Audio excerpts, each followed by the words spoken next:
सोनामुखी, हरड़, मुलेठी जैसी अनेक जड़ी बूटियां और हजारों वर्षों का प्राचीन आयुर्वेदिक ज्ञान इस एक बोतल में समाया हुआ है। कायम टैबलेट, आपकी खुशियों का साथी।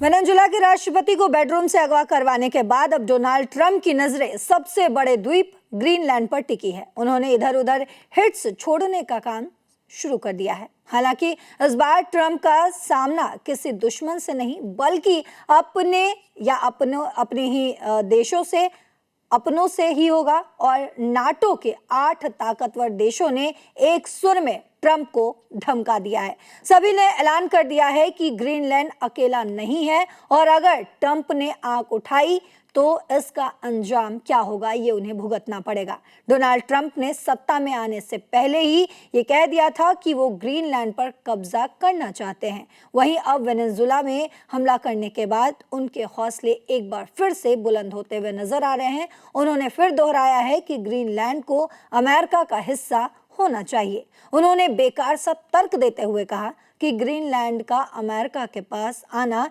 यूरोप के लिए भी फायदेमंद होगा। वो ये भूल गए हैं कि दुनिया बेवकूफ नहीं है। सभी ने भांप लिया है कि ट्रंप की असली नजर वहां छिपे अरबों डॉलर के खनिज और सामरिक स्थिति पर है। इस मुद्दे पर बातचीत करने के लिए और ट्रंप के इन तरीकों के बेफिजूल बातों आखिर वो क्यों कह रहे हैं, क्यों उनका जो अगला नंबर है वो ग्रीनलैंड है, ये समझेंगे। मेरे साथ दैनिक जागरण के वरिष्ठ पत्रकार नीलू रंजन सर जुड़े हुए हैं। आखिर सर, बार बार इस तरीके से डोनाल्ड ट्रंप की जो ख्वाहिशें जगती हुई नजर आ रही है, पहले वेनेजुएला और अब जो है ग्रीनलैंड के ख्वाब देख रहे हैं। हालांकि उन्होंने अपने कार्यकाल के शुरुआत में ही ये कह दिया था कि मैं तो ग्रीनलैंड पर कब्जा करूंगा, और इस तरीके से आखिर अब ग्रीनलैंड पर नजर क्यों है डोनाल्ड ट्रंप की? नहीं देखिए, ये उन्होंने कनाडा के बारे में बोल दिया था कि कनाडा जो है अमेरिका का 51वां जो है 51st जो है और वो राज्य होगा और वो हमारा है, हम लेके रहेंगे, वो ट्रंप बोलते हैं।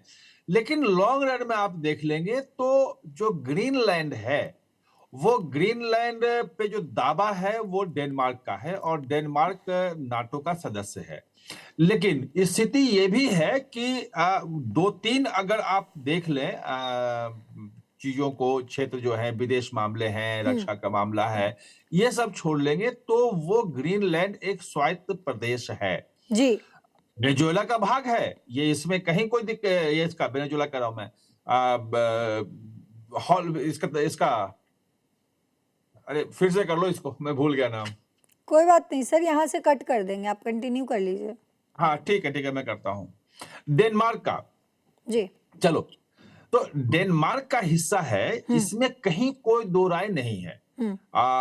लेकिन एक स्वायत्त क्षेत्र भी है वो, और जो वहां पे शिक्षा, स्वास्थ्य, बाकी चीजें हैं। एक और भी चीज है कि उसके पास जनसंख्या अगर आप देख लेंगे तो केवल अभी जो अनुमान है जनसंख्या का वो 55-56 हजार ही केवल जनसंख्या है। इलाका बहुत बड़ा है, मतलब दुनिया का सबसे बड़ा द्वीप है और वो उतनी ही है। अब चूंकि अगर आप भौगोलिक किसी से देखेंगे तो वो जमीन रूट से ज्यादा जुड़ा हुआ है, उत्तरी अमेरिका जो महाद्वीप है उसका हिस्सा है जी। लेकिन राजनीतिक रूप से अगर देखेंगे, प्रशासकीय रूप से देखेंगे तो डेनमार्क जो यूरोप है उससे जुड़ा हुआ है। अब ट्रंप का जो दावा है कि वो चूंकि उत्तरी अमेरिका का हिस्सा है, अलास्का उसके पास है ही कनाडा के ऊपर, तो वो भी उसके पास आ जाएगा। जैसा आपने शुरू में कहा, बहुत सही कहा कि वहां पे रेयर अर्थ मिनरल्स बहुत बड़ी संख्या में है, बहुत बड़ी मात्रा में है, तो वो उस पे नजर है और पूरी दुनिया की लड़ाई उसी पे है। क्योंकि बिल्कुल सर, क्योंकि इस मामले पर कहीं ना कहीं डोनाल्ड ट्रंप या फिर अमेरिका हम कह सकते हैं, क्योंकि वहां से चीन का भी रिश्ता जो है बेहद दिलचस्प है। अगर हम बात करें रशिया का तो उसका भी जो है वो, मतलब क्या डोनाल्ड ट्रंप यही चाहते हैं कि इन दोनों ही देशों को, जो महाशक्तियां उनको पीछे धकेला जाए और खुद जो है हर एक चीज़ का लाभ लिया जाए। इसीलिए सबसे पहले वेनेजुएला अटैक एक तर्क देते हैं कि वो गलत, वहाँ का राष्ट्रपति जो है वो चुना हुआ नहीं है, वो मनमर्जी का राष्ट्रपति है, मनमर्जी कर रहा है। और अब जो है ग्रीनलैंड पर नज़र, अगर हम ग्रीनलैंड को लेकर एक और पॉइंट बोलूँ सर, तो यूरोप भी जो है वो बिल्कुल खफा हो चुका है डोनाल्ड ट्रंप पर, और इस ग्रीनलैंड को लेकर दोनों के बीच जो है वो टकराव भी बढ़ता जा रहा है। तो ये कहीं ना कहीं डोनाल्ड ट्रंप की ये जो हरकतें हैं, ये कहीं विश्व युद्ध 3 की तरफ तो नहीं ले जा रही है? नहीं, वो उसकी मतलब जो यूरोपियन कंट्रीज हैं उनकी अभी इतनी मतलब अमेरिका के सामने उनकी इतनी हिम्मत नहीं है कि वो मतलब युद्ध की बात कर सकें। जी। और नाटो में जो कुछ भी नाटो है वो ज्यादातर निर्भर है अमेरिका पे। बिल्कुल। और आपने देखा होगा कि जब डोनाल्ड ट्रंप आए थे तो उन्होंने साफ साफ कहा था कि भाई नाटो अगर तुम्हारी सुरक्षा कर रहा है तो सिर्फ अमेरिका अपना पैसा क्यों दे, जितने भी नाटो के कंट्रीज हैं वो भी अपने डिफेंस पे एक्सपेंडिचर बढ़ाएं अपने जीडीपी का। और दबाव में यूरोपियन कंट्री भी बढ़ाने लगे हैं डिफेंस एक्सपेंडिचर। ये तो एक है कि मतलब तृतीय विश्व युद्ध की तरफ जाएगा, ये मुझे नहीं लगता है। हाँ, ये जरूर है कि यूरोपियन यूनियन जो है यूरोपियन संघ की चिंता जरूर बढ़ गई है कि अगर एक एक करके इसी ढंग से ट्रंप या अमेरिका जो है अगर क्षेत्र हथियारा रहेगा तो फिर कल उनको और भी बहुत कुछ सरेंडर करना पड़ सकता है। तो रेसिस्ट करना जो है उनकी मजबूरी है कि है हम नहीं होने देंगे। और तमाम फ्रांस, जर्मनी, तमाम यूरोपियन देशों ने कहा भी है कि ये गलत हो रहा है। डेनमार्क ने तो कह दिया है कि भाई ये समझो कि नाटो खत्म हो गया। अगर आप नाटो के सदस्य देश के जमीन को हड़प लेंगे तो फिर नाटो का क्या मतलब है? बिल्कुल। लेकिन इसमें एक चीज जो महत्वपूर्ण दर्शकों के लिए समझना जरूरी ये है कि जो यूरोपियन यूनियन भी जो है वो अमेरिका के हितों के हिसाब से पूरी तरह नहीं चलता है, अपने हितों के हिसाब से चलता है।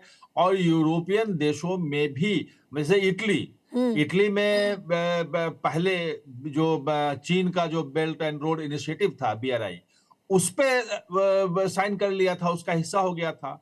वो तो बाद में मेलोनी जब आई तो उसके बाहर हुई वो। और ऐसे कई देश जो हैं वो चीन के संपर्क कर रहे हैं।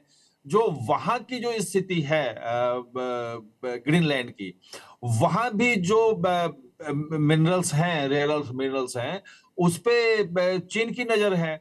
जो वेनेजुएला का जो हुआ है वहां रेयर अर्थ मिनरल्स बहुत ज्यादा पाए जाते हैं और पेट्रोलियम का तो सबसे बड़ा भंडार है ही। और वहां जो 3 कंपनियां, अमेरिकी तमाम कंपनियों को निकाल दिया गया था और 3 जो कंपनियां, बड़ी कंपनियां अंतरराष्ट्रीय जो काम करी, इसमें 2 चीन की थी और एक रोजसॉफ्ट जो है वो रूस की कंपनी थी। जी।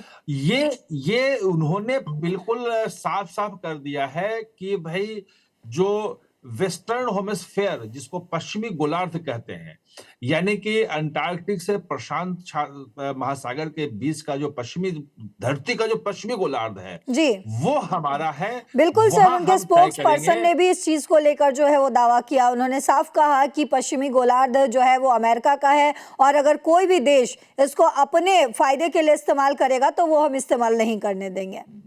हाँ, नहीं देखिए, उसमें मोनरो डॉक्ट्रिन है जिसको अब ये डोनाल्ड ट्रंप जो है डोनरो डॉक्ट्रिन बोलते हैं। और ये आज का नहीं है, ये 1832 का, जो उस वक्त मुनरो वहां के राष्ट्रपति थे और उन्होंने कहा था, यूरोप के चेताया था कि उस वक्त तो बाकी मतलब चीन नहीं था, भारत नहीं था, सब तो कोई उसमें था नहीं। यूरोपियन कंट्री जो थे उसमें स्पेन, पुर्तगाल, फ्रांस, डेनमार्क, डच जो डेनमार्क है, डच, इंग्लैंड, पूरी दुनिया में उपनिवेश बना रहे थे। पूरी दुनिया में हर महाद्वीप पे जाकर के कब्जा कर रहे थे, अपना उपनिवेश बना रहे थे। भारत को भी ईस्ट इंडिया कंपनी ने बना लिया था और 1857 में औपचारिक रूप से ब्रिटिश उपनिवेश बन गया था भारत। तो उसको रोकने के लिए कि आप जो पश्चिमी गोलार्ध है उसमें कोई हस्तक्षेप नहीं करेगा। अब जो नया डॉक्ट्रिन इनका आया है और उसमें यही है कि जो पश्चिमी गोलार्ध है जो अमेरिका के साथ वाला, वह नहीं होंगे। आपने जब ये राष्ट्रपति बने थे तब आपने देखा होगा कि पनामा नहर जो है उसको लेकर के पनामा को चताया था कि भाई बाहर करो इनको, क्योंकि पनामा नहर जो बनाया था वो अमेरिकी के पैसे से बना था, वो सबसे बड़ा कंट्रीब्यूशन उसका था। और उसके दोनों जो मुहाने हैं, प्रशांत महासागर की तरफ भी और अंटार्कटिक महासागर की तरफ भी, तो अटलांटिक महासागर की तरफ भी, तो दोनों मुहानों पे जो कार्गो को हैंडलिंग करने वाली जो कंपनियां थी वो चीन की थी। कि डाटा पूरा वहां जा रहा है। वेनेजुएला में चीन की कंपनी तो बड़ी काम करी थी और रेयर अर्थ मिनरल्स में वो सब दे रहा था, मतलब युआन जो चीन की मुद्रा है उसमें वो काम कर रहा था।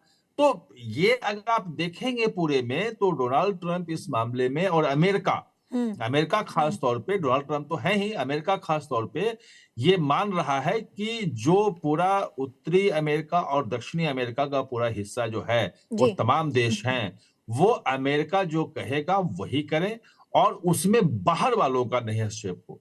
और आपने वेनेजुएला में देख लिया कि क्या हुआ, क्योंकि वो चीन का हस्तक्षेप, रूस का हस्तक्षेप बड़ा था, वहां कंपनी हो रही थी। और जो ग्रीनलैंड है, वो भी उनका ये मानना है कि ये चूंकि उत्तरी अमेरिकी महाद्वीप का हिस्सा है, तो यूरोप का इस पे कब्जा क्यों? अगर सबसे बड़ा ताकतवर हम है तो हमारा होगा वो।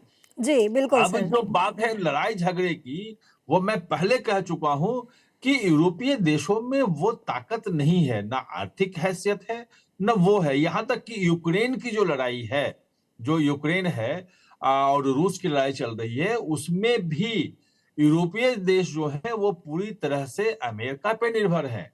उसके बिना वो लड़ नहीं सकते हैं। बिल्कुल। वो अमेरिका, जो डोनाल्ड ट्रंप कह रहे हैं कि भाई समझौता करो, तो वो टेबल पे हैं और समझौते की शर्तें तय हो रही हैं और रूस और तमाम चीजें हो रही हैं। वो तो कोई तीसरे विश्व युद्ध की बात नहीं है, लेकिन हाँ, यूरोप के लिए एक समझने की बात यह है कि अभी तक अमेरिका को जो समझ रहे थे कि भाई आंख मूंद के हमारे साथ है और हम उसके साथ हैं तो सुरक्षित हैं, अब वो स्थिति नहीं रही।